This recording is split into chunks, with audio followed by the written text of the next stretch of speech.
pessoal, sejam bem-vindos ao nosso primeiro vídeo de ciências no canal. Nesse vídeo eu escolhi revisar o conteúdo do sistema cardiovascular. Aquelas pessoas que não conseguiram ter acesso à nossa última aula, preste atenção nesse vídeo para que através desse resumo você consiga identificar todos esses fatores relacionados a esse assunto e aí a gente dá sequência aos próximos capítulos, ok? Vamos lá. Então, sistema cardiovascular. Na realidade, todos os sistemas do nosso organismo humano, ele funciona de maneira integrada, ou seja, um ajudando o outro para que o nosso organismo tenha um metabolismo adequado à sobrevivência. Tá? Então, por exemplo, o sistema digestório, todos os produtos oriundos do sistema digestório, todos aqueles nutrientes, ele vai ter que ir para todas as células do meu organismo e quem leva esses nutrientes é o sangue, que faz parte do sistema cardiovascular. Da mesma maneira, por exemplo, o sistema respiratório, né, que tem a principal função levar os gases para as células do meu corpo. Quem leva esses gases também é o sangue, né, que faz parte desse sistema aqui. Então, o sistema cardiovascular, na realidade, ele vai ter três componentes fundamentais, que vai ser o sangue, o coração e os vasos sanguíneos. Então, nessa aula, nós vamos falar um pouquinho de cada um desses três, certo? Começando pelo sangue. O sangue é um tecido sanguíneo que vai levar todos esses nutrientes que eu mencionei agora há pouco, além de outros nutrientes, para todas as células do nosso organismo. Então, ele vai levar oxigênio, gás carbônico, hormônios, proteínas, certo? Glicose, para todas as células do nosso organismo, tá? E ele vai ser constituído basicamente de dois elementos, que vão ser o plasma, que é a parte mais líquida do sangue, né? Ele tem geralmente uma cor amarelada.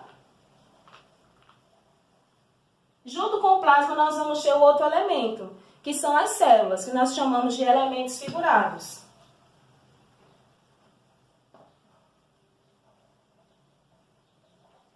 Esses elementos figurados são três células fundamentais, que são as hemácias, certo? Os leucócitos e as plaquetas. As hemácias, elas são as células mais numerosas do sangue, tem em mais quantidade do que as outras duas células, certo? Por isso que, por conta que ela tem uma maior quantidade dessas células e ela é vermelha, o nosso sangue ele fica constituído com uma cor avermelhada, graças a essas células que nós chamamos também de glóbulos vermelhos, né? Tanto faz você falar hemácias quanto glóbulos vermelhos. E aí essas células, elas são células anucleadas. O que significa isso? Elas não possuem núcleo na sua constituição. Lembre que quando eu coloco o A na frente da palavra, significa dizer que é a negação dela. Então, elas não têm núcleo, tá certo? E tem uma característica importante para a gente destacar aqui nas hemácias. Nas hemácias, nós vamos encontrar as hemoglobinas.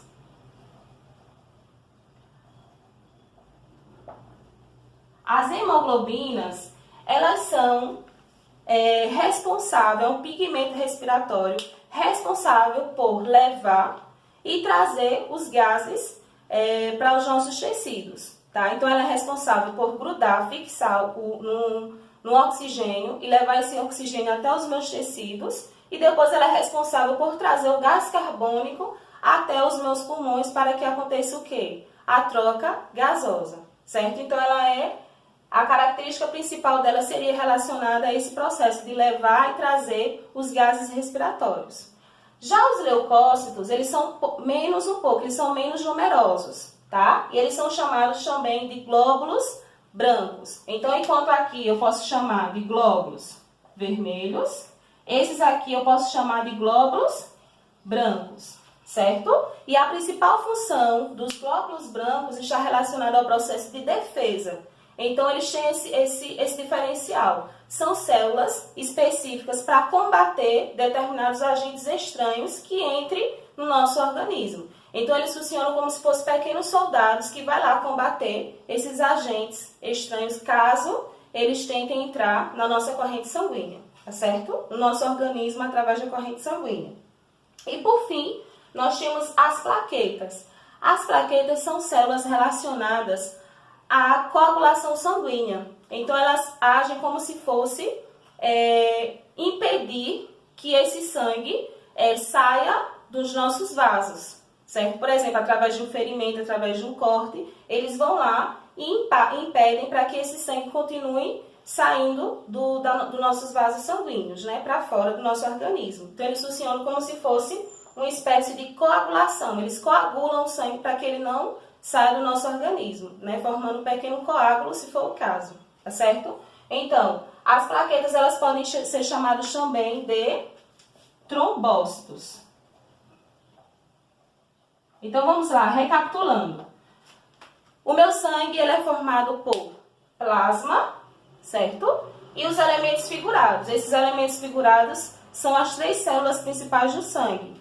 São as hemácias, que podem ser chamadas de glóbulos vermelhos, que agem justamente nesse transporte dos gases, né, do oxigênio e do gás carbônico, graças à presença da hemoglobina, que é o pigmento respiratório que gruda com esses gases, tá bom? Nós temos também os leucócitos, que são os glóbulos brancos, também chamado assim, tá? E eles agem no processo de defesa do nosso organismo, né, combatendo determinados agentes estranhos que porventura vão entrar no nosso organismo. E por fim, nós temos as plaquetas, que podem ser chamadas também de trombócitos. Nesse caso aqui, as plaquetas, ela tem a principal função de coagulação sanguínea, impedir que a gente, por um determinado momento de corte, venha perder sangue, justamente quando esse vaso estiver lesionado. Bom, então outro constituinte do sistema cardiovascular são os vasos sanguíneos. Então o sangue, ele percorre o interior do nosso corpo através dos vasos sanguíneos. Esses vasos sanguíneos são basicamente 3. As artérias, as veias e os capilares. Cada um vai ter a sua determinada função de acordo com o seu diâmetro. No caso das artérias, geralmente as artérias, elas são designadas a levar o sangue rico em oxigênio para todos os nossos tecidos, para todas as nossas células, certo? Então, por isso que ela tem uma espessura na sua parede mais grossa. E aí ela é constituída basicamente de 3 tecidos: tecido epitelial, tecido conjuntivo e tecido muscular. Já as veias, geralmente elas transportam o sangue pobre em oxigênio, o sangue rico em gás carbônico nesse caso, para o nosso organismo. Então ele tem um diâmetro um pouco menor, elas são um pouquinho mais finas do que as artérias, né? Tem a ver mais com o sangue venoso do que com o sangue arterial, que é característica das artérias. Já os capilares sanguíneos, eles são vasos microscópicos, que eles estão ali em conexão praticamente com todos os órgãos do nosso corpo, todas as células do nosso organismo, que tem justamente essa principal função de levar os gases e os nutrientes adequados para todo o nosso organismo. E o coração, que faz parte também, né, de um dos constituintes do sistema cardiovascular, nós temos ele como o principal órgão responsável por bombear o sangue, né, para que esse sangue consiga chegar até a todas as células do nosso organismo. Então, o coração, ele é um tecido muscular, certo? Um tecido muscular oco, que tem uma contração rápida e involuntária. Ou seja, nós não mandamos esses batimentos, né? Esses batimentos eles são direcionados e dirigidos pelo sistema nervoso central. Então, o coração, ele é formado por 4 câmeras ou 4 cavidades, certo? Vou tentar desenhar aqui para ficar um pouco melhor para a gente entender. Então, o coração, ele vai ter essas 4 câmeras que nós chamamos de átrio e ventrículo. Então, nós vamos ter o átrio direito, o átrio esquerdo, o ventrículo direito e o ventrículo esquerdo, certo? E esse sangue vai chegar até o coração e vai sair pelo coração através justamente de quem? Desses capilares sanguíneos, dessas veias sanguíneas, dessas artérias sanguíneas que nós mencionamos agora há pouco, tá? Então, o sangue ele vai passar 2 vezes pelo coração. Uma hora rica em oxigênio, que nós chamamos de sangue arterial, e outra hora o sangue pobre em oxigênio e rico em gás carbônico, que nós chamamos de sangue venoso. Então, o ciclo cardíaco, ele vai ser constituído por 2 movimentos, certo? Esse movimento vai ser chamado de sístole, quando tem uma contração desses vasos sanguíneos, e ele vai ser chamado também de diástole, quando eu tenho relaxamento desses vasos sanguíneos. Então, o movimento circulatório ele vai acontecer de 2 formas. Uma que nós chamamos de circulação pulmonar, que é aquela circulação em que envolve coração, pulmão, coração. E nós temos a circulação sistêmica, que é aquela circulação que envolve coração, todo o nosso corpo e depois coração novamente, que nós chamamos de grande circulação. Então, como é que acontece isso? Bom, pessoal, então vamos entender aqui nesse desenho como acontece esse processo de circulação no coração. Tá? Então, eu desenhei aqui o coração, claro que seria uma imagem plana, que é para a gente poder identificar melhor essas cavidades. E ao redor aqui, nós estamos vendo as veias e as artérias, e vai fazer com que esse sangue entre ou saia do coração, tá bom? Então, nós estamos vendo aqui, ó, as 4 câmeras, as 4 cavidades que nós chamamos de átrio direito, átrio esquerdo, ventrículo direito, ventrículo esquerdo. Lembrando que os 2 átrios aqui, eles não se comunicam entre si, nem também os 2 ventrículos, apenas átrio com ventrículo, através de uma válvula que nós chamamos de válvula atrioventricular. Então, toda a região esquerda do meu coração, eu estou recebendo sangue rico em oxigênio, que nós chamamos de sangue arterial, certo? Toda a região direita do meu coração, eu estou recebendo sangue rico em gás carbônico, ou seja, pobre em oxigênio, que nós chamamos de sangue venoso. Então, CO2. Então, vamos começar aqui falando um pouquinho da pequena circulação, ou seja, a circulação pulmonar. Onde é que ela começa, onde é que ela termina? Lembrando que eu disse que é uma circulação em que vai envolver coração, pulmão, coração. Então, ela vai iniciar aqui, ó, no átrio direito. Ele vai estar recebendo sangue venoso, que está vindo de todas as partes do meu corpo. Então, ela está vindo pela veia cava superior, se for a região da cabeça, e ela está vindo através da veia cava inferior, se for toda essa região inferior do meu organismo. Então, o sangue rico em gás carbônico está entrando aqui, ó, pelo meu átrio direito, vai atravessar o meu ventrículo direito e vai sair pela artéria pulmonar para chegar até os meus pulmões para receber de novo uma quantidade de oxigênio. Até porque lá no pulmão, onde vai acontecer o processo de hematose, que é a troca gasosa. Então, ele vai sair para chegar até onde? Nos pulmões. Lá ele vai deixar o quê? O gás carbônico e vai receber o oxigênio. Então, esse sangue oxigenado, esse sangue arterial, vai entrar no meu organismo através das veias pulmonares, certo? Vai atravessar aqui, chegando no meu átrio esquerdo, vai passar pelo meu ventrículo esquerdo e vai sair pela artéria aorta, que inclusive é uma artéria muito conhecida pelas pessoas, né? Então, esse oxigênio está entrando aqui, ó, sangue rico, sangue arterial. Então, ele vai atravessar aqui e vai chegar até a artéria aorta. Então, a artéria aorta vai ficar encarregada de levar esse sangue oxigenado para todas as células do meu organismo, para todo o meu corpo. Chegando lá nessas células do meu organismo, né, esse sangue que está repleto de hemácias, que está repleto de hemoglobina, está grudado no oxigênio, né, esse composto, e vai levar esse sangue para todo o meu organismo. Chegando nas minhas células, o que é que vai acontecer? O oxigênio fica e traz consigo o quê? O gás carbônico.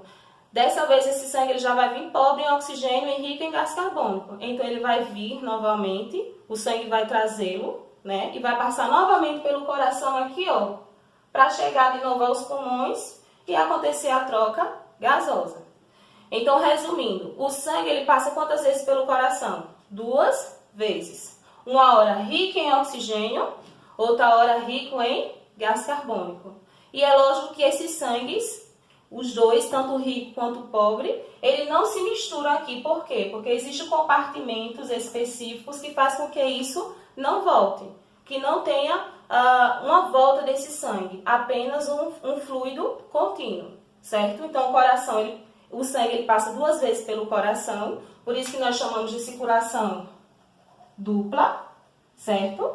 E aí, como esse sangue ele não se mistura, nós chamamos de circulação completa.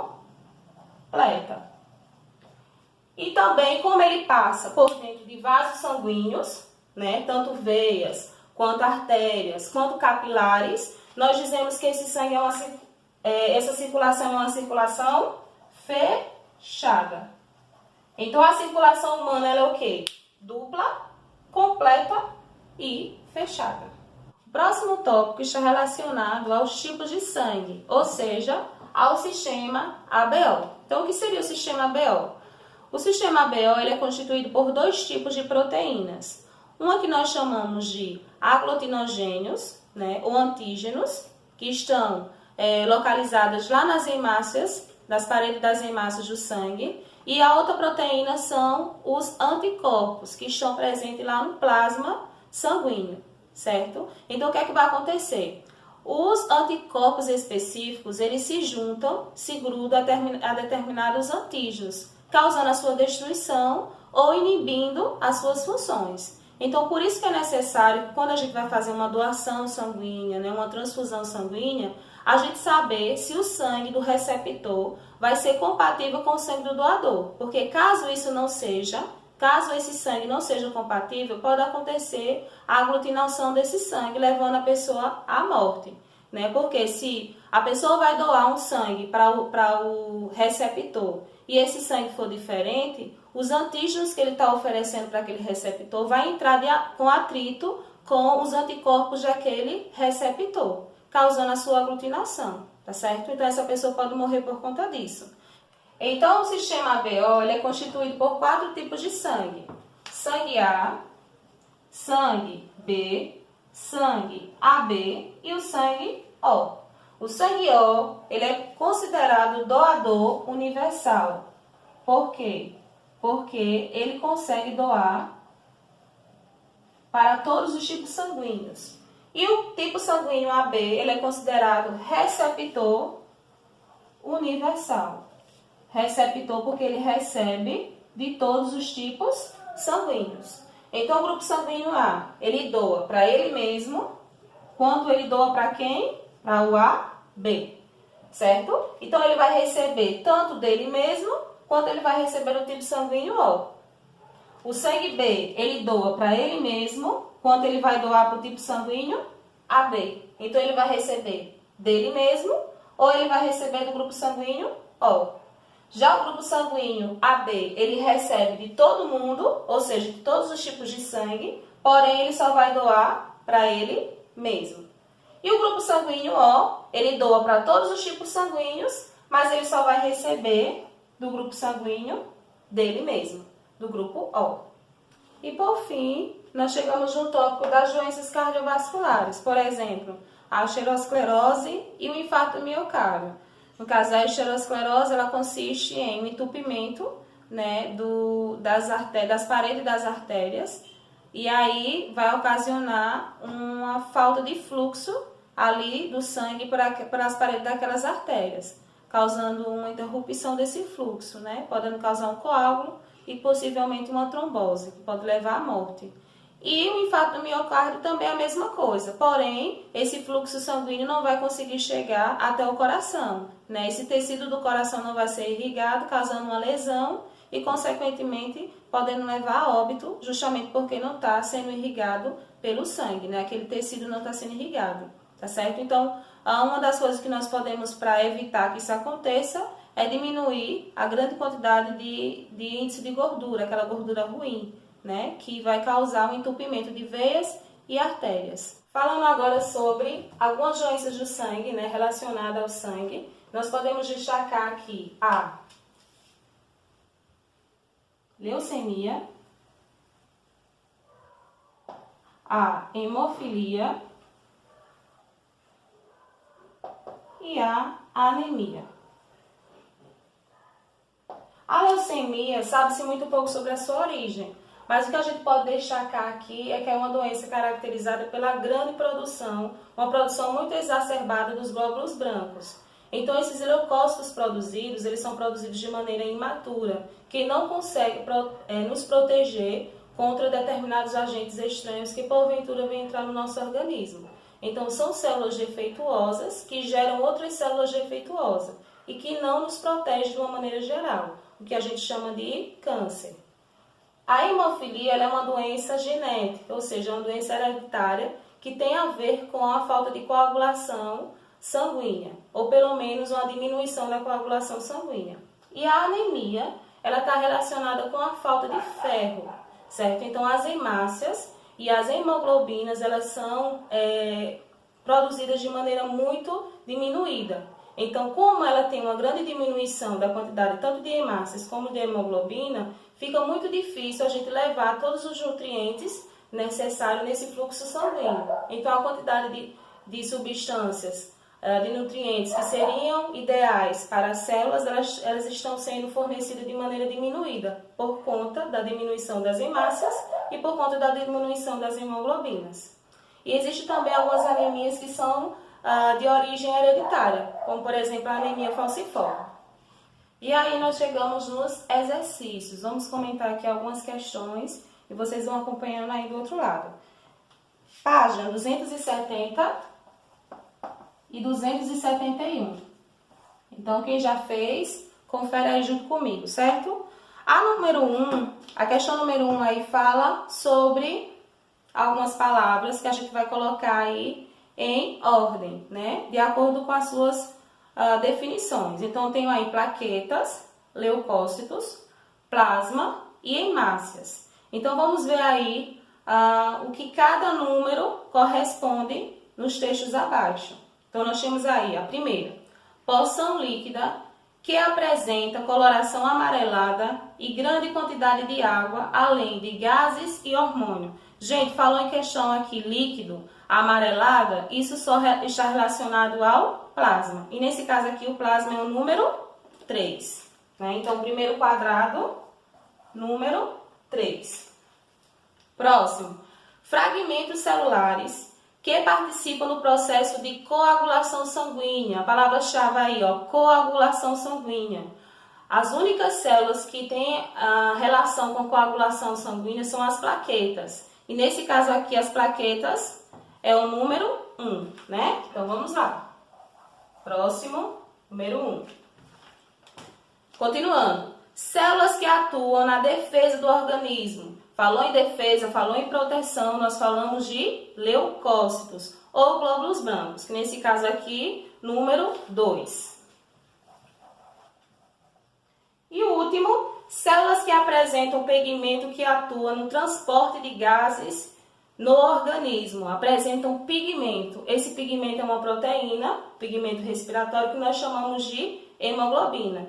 E as únicas células que possuem hemoglobina são as hemácias, que nesse caso aqui é o número 4. Tudo ok? A segunda questão aí mostra uma radiografia e ao lado um texto que fala sobre esse exame. Então diz, o coração é controlado pelo sistema nervoso, que pode aumentar ou diminuir a frequência dos batimentos cardíacos, mas esse sistema não inicia a contração dos músculos cardíacos. A contração é iniciada no átrio direito, em uma região chamada nó sinoatrial, que mantém o ritmo cardíaco. Quando há um problema na geração dos batimentos, o coração passa a bater fora do ritmo cardíaco. Quando esse quadro se torna grave e passa a prejudicar o bombeamento do sangue, é necessário colocar um marca-passo artificial.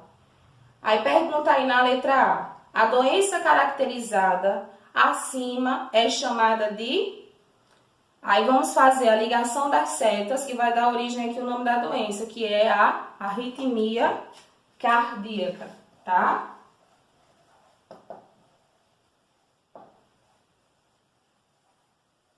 Resposta da letra A. A letra B, ele está perguntando aí, qual é a importância de se manter um ritmo cardíaco adequado? Então vamos lá, pessoal, vamos pensar um pouquinho. Ritmo cardíaco adequado.